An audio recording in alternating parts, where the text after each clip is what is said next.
Assalamualaikum warahmatullahi wabarakatuh. Salam sejahtera, salam penuh hikmah bagi kita semua. Sahabat Rumah Hikmah, channel Rumah Hikmah kembali hadir menyapa para pemirsa dengan sajian ragam informasi yang bermanfaat dan penuh hikmah. Edisi kali ini, Rumah Hikmah akan mengajak para pemirsa melihat lebih dekat sejarah Kesultanan Cirebon di Jawa Barat. Tetaplah di channel kebanggaan kita ini. Dan bagi Anda yang belum subscribe, silahkan tekan tombol subscribe dan tombol loncengnya agar channel ini tetap eksis menyajikan informasi-informasi yang bermanfaat dan penuh hikmah.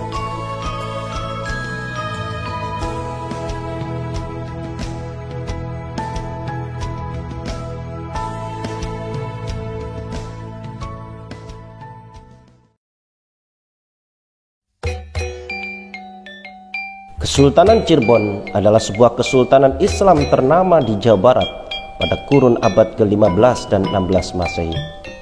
Juga merupakan pangkalan penting dalam jalur perdagangan dan pelayaran antar pulau.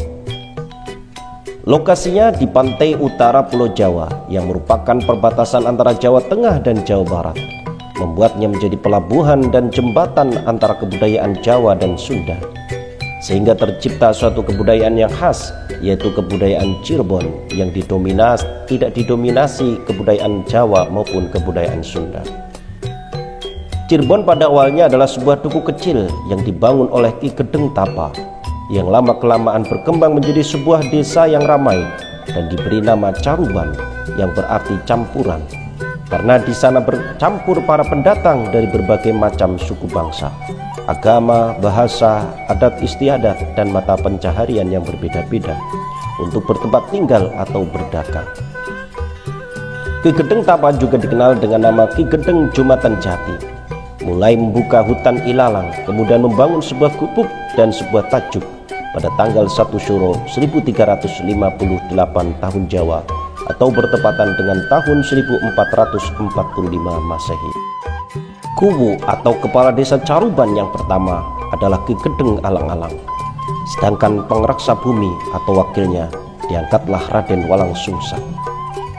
Walang Sungsang adalah putra Prabu Siliwangi dari Nyimas Subang Larang.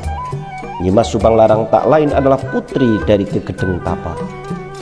Setelah menggantikan Ki Gedeng Alang-Alang, Walang Sungsang bergelar Ki Cakrabumi atau Pangeran Cakrabuana. Lalu beliau membangun pusat kekuasaan di Keraton Pakungwati.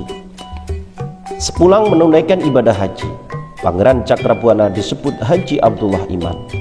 Beliau lebih aktif menyebarkan agama Islam kepada penduduk Cirebon dibanding mengurusi politik kerajaan. Pangeran Cakrabuana memiliki adik perempuan bernama Nyimas Roro Santang yang menikah dengan seorang ulama dari Mesir bernama Syarif Abdullah. Dari pernikahannya melahirkan seorang putra bernama Syarif Hidayatullah.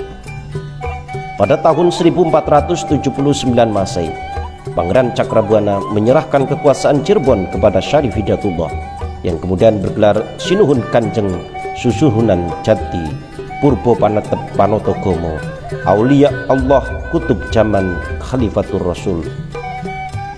Pada era Syarif Hidayatullah, Kesultanan Cirebon semakin maju dan memegang peranan penting dalam penyebaran Islam di Jawa Barat, bahkan berhasil mendorong berdirinya Kesultanan Islam di ujung Pulau Jawa, yaitu Kesultanan Banten. Syarif Hidayatullah wafat pada tahun 1568 dan dimakamkan di Gunung Jati. Tahta kerajaan Cirebon diteruskan oleh Fatahillah atau Fadilahan. Namun pemerintahannya hanya berlangsung 2 tahun. Pada tahun 1570 Fatahillah wafat. Tahta kerajaan Cirebon dilanjutkan oleh cucu Syarif Hidayatullah yang bernama Pangeran Emas. Pangeran Emas setelah naik tahta bergelar Panembahan Ratu. Beliau berkuasa selama 79 tahun dari tahun 1570 hingga 1649 Masehi. Sepeninggal Panembahan Ratu, tahta kerajaan beralih kepada Pangeran Karim. Ia bergelar Panembahan Girilaya atau Panembahan Ratu kedua yang berkuasa dari tahun 1649 sampai dengan 1677 Masehi. Pada masa Panembahan Ratu kedua, Kesultanan Cirebon terjepit di antara kekuasaan Mataram di Yogyakarta dan Kesultanan Banten.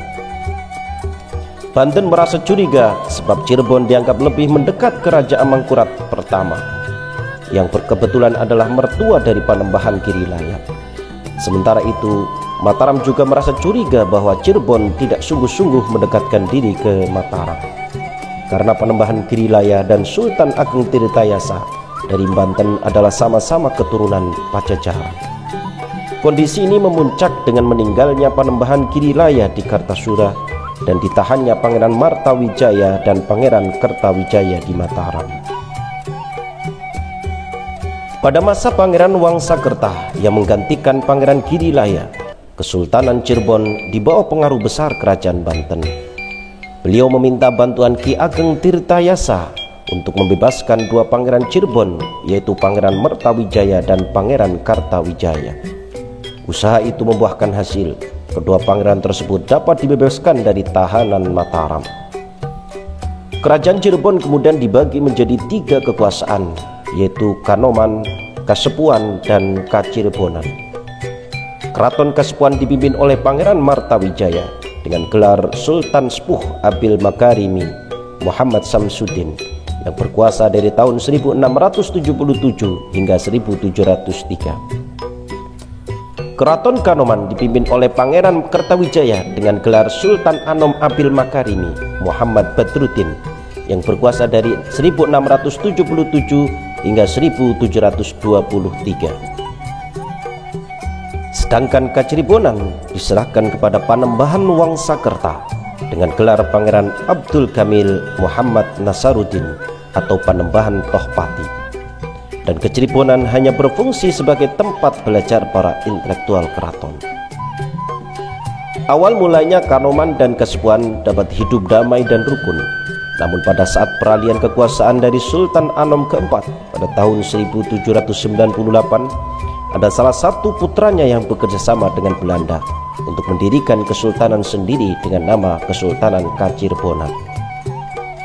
Sesudah kejadian tersebut, pemerintah kolonial Belanda pun semakin ikut campur dalam mengatur kekuasaan Cirebon, sehingga semakin surutlah peranan dari keraton-keraton Kesultanan Cirebon di wilayah-wilayah kekuasaannya.